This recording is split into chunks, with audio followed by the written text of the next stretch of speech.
Have you taken formal music lessons? Did you find them useful? And do you think that they are worthwhile? It's a question that I get asked a lot, that I've thought about a lot, and like most things in music and in life, the answer is a big fat it depends, because different strokes for different folks. Some people take music lessons and think they are super important and super valuable. Others take formal music lessons and find them not as useful. So what I thought I would do is dive into my view on what are the five best things about taking music lessons, the five things that are perhaps not so good, and then what are some alternatives? So let's explore these here together in this video. So what is good? What's good? What's good about taking formal music lessons? Now, when I say formal music lessons, it can be instruments, it can be lessons about recording, it can be one-on-one coaching about engineering or recording, whatever it is. We're talking a formal, you're paying a person, that person is giving you formal lessons. The goods, you can learn music theory. So music theory is important. It's sometimes underrated and sometimes overrated. It's one of those things that's weird. It sits in the middle there. Some people think that you need music theory to create music. I believe you don't. Some people think you don't need music theory at all and it's completely irrelevant. I don't agree with that either. I think it sits somewhere in the middle. I think you can create music without knowing much about music theory or anything about music theory, but it can help you. It can help you learn about different notes and how they work together, learn about chords and chord progressions and triads and 1-4-5s and all of that sort of stuff. It can all actually help you out, but how much you need is kind of up to the individual. But it is definitely a good thing to know theory. I've never known anyone that said, now that I know a heap about music theory, my music is worse. Maybe that happens occasionally, but I think it's pretty cool. The other good thing is you can learn the language of music. So you can learn about how to talk about music with other people. And it can just help shortcut the process. So instead of you saying, oh, I've got a song and I want it to sound like sad and creepy, you can say, oh, I'm going to use a bunch of minor chords in this tune. Or instead of having to say, I want this to sound like this, but I want that top note just to come down a little bit to give it that suspense, you can say, I'm thinking of using a major seventh or a seventh chord in this progression. So it gives you the language of music that can help, especially when you're working and collaborating with others. You can learn the correct technique. Now, this is something that I have found that I don't have. So I didn't learn the correct technique when it came to learning guitar. I'm self-taught, 100% self-taught with guitar. And I'm finding now in my 40s that that's actually having its toll because I don't hold the guitar correctly. I don't use the right fingers on the right chords, and that actually limits my ability. If I had spent even a year getting some formal training, learning how I should do things, maybe I'd still do things differently. And again, we'll talk about this a bit later, but I would have at least had the grounding. I compare it to touch typing. So I learnt how to touch type when I was in high school and then when I was doing my studies, like early on in life. And that's a skill that I'm just telling my children, look, seriously, let's sit down and spend 40 hours just learning to touch type, because 40 hours is like a week's worth of time, full-time time, but you'll use that forever. And I mean, I don't think the keyboard's going away. I know we've got touch screens and things now, but I think the physical QWERTY keyboard is still going to be a fundamental part of everything we do. And again, learning the correct technique has really helped me with that. Number 4, you can learn how music is constructed. So by getting formal training, formal feedback, you can learn about how things work together, and playing other people's songs and other pieces and some of the classical composers, if you're learning something like piano, can actually really help you, because you'll learn a lot of tools and techniques and tricks that they use in their song composition and their songwriting process that will actually help you with your own creations. So learning the guts, the bones of music and how it all comes together is important. And getting direct feedback. Yeah, super underrated. Getting direct feedback from one person that is watching you do a thing. It's kind of like the personal trainer thing. You can go into a gym and lift weights and do it all completely wrong and then go, why don't I have the guns? And then a personal trainer will grab you and go, because instead of going, what you actually have to do is do it slowly up and slowly down, because that's how you actually engage the muscle. So things like that, when it comes to music, having that one-on-one training from someone who knows their stuff is very important. What's not so good? So what's bad about doing one-on-one training? You might think, oh, is there anything bad about this? Well, there's a few things. Number 1 is that one size does not fit all. But sometimes, some music teachers are fabulous. Some music teachers will go and talk to the student, find out what motivates them, find out what makes them tick, and then they'll deliver a customized program. Other people will grab a Suzuki grade one book and say, let's go from start to finish, and I'm going to teach you exactly the way that I've taught every other piano student for the last 30 years. No, yeah, no surprises for guessing which way I think people should go. I don't like structured education for that very reason, that it is one size fits all. And everyone is different. People have different learning styles and people have different goals and ambitions. If I went and learnt guitar right now, that teacher would need to teach me a lot of different things than if I was a 12-year-old picking up a guitar for the very first time. So yes, one size does not fit all. Now, it can give a negative perception of music.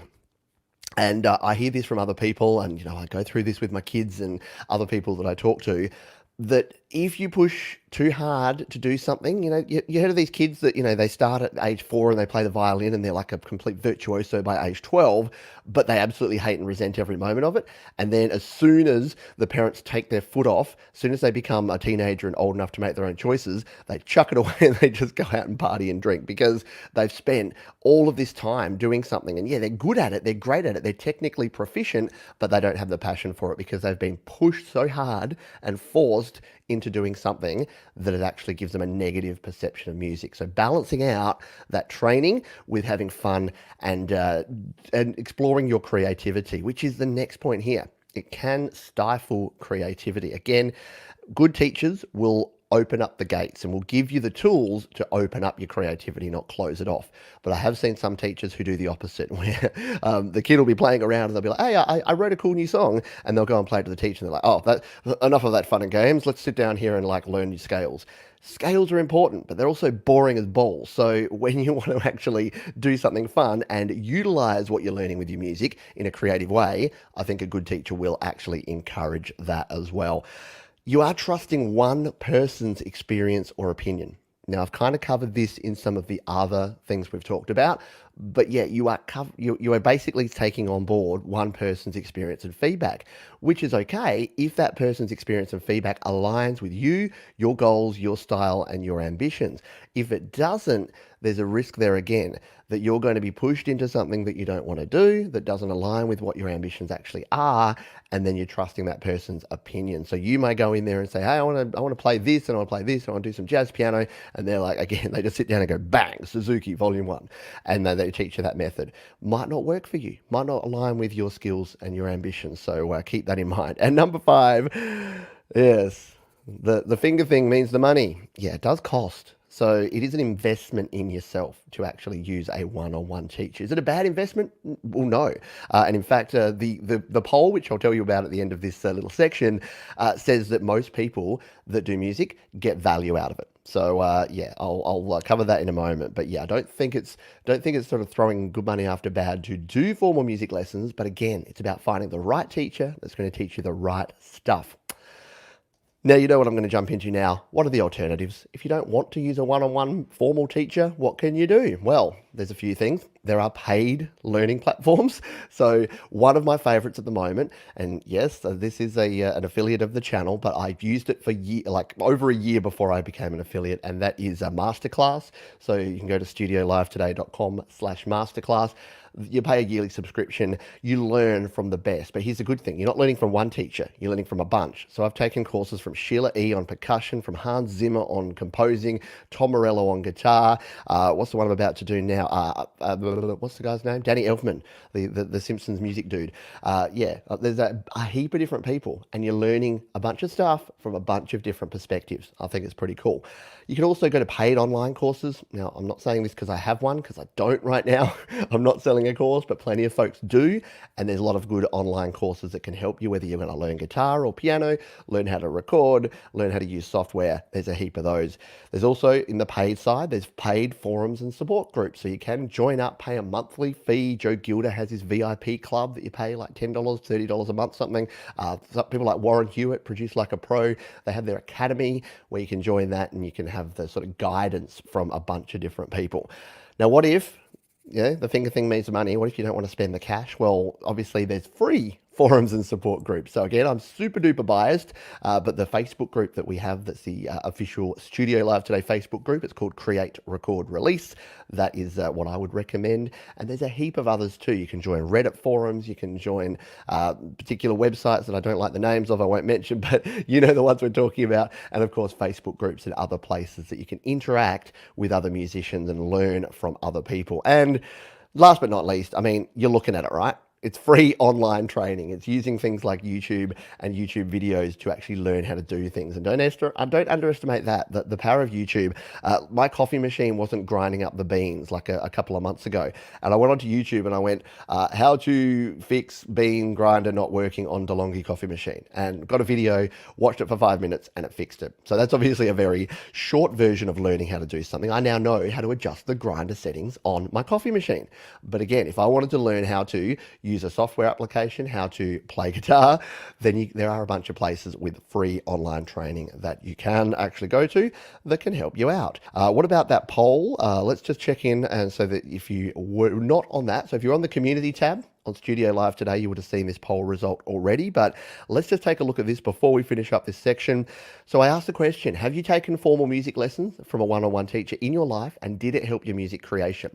29% of people said yes, they did, and it helped a lot. Now keep in mind, 45% of people haven't taken formal lessons. So of the 55% who have, 29% said it helped a lot, 11% said it helped somewhat, 8% said it helped a little, and 7% said it had no impact. So only 7% out of 55%, so only like 1 in 10-ish people seemed to think that it had no impact at all. Everyone else said it had at least some sort of positive impact. So there you go. What do you think about formal coaching, formal training? That is what I would like to hear from you. So if you have your own feedback on that, then go ahead and throw that down in the comments here